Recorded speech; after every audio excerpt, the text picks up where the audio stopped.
Hi guys, in this video I will show you how to check total number of songs, videos or photos you have on your iPhone running iOS version 14.3.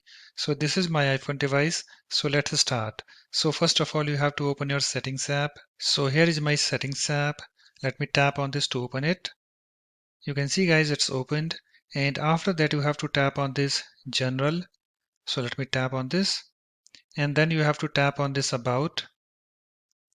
And you can see guys, I have this about this screen opened, and you can see here we have this songs, videos and photos.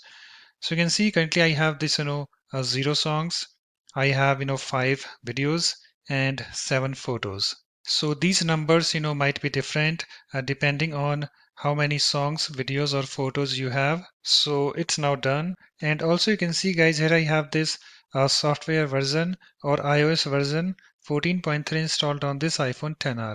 So that's it. After that you can go back and close the settings app if you want. So let me close that. So in this way you can easily check total number of songs, videos or photos you have on your iPhone running iOS version 14.3. So thanks for watching. If you like my videos, please support this channel by subscribing to it. Thanks. Bye bye.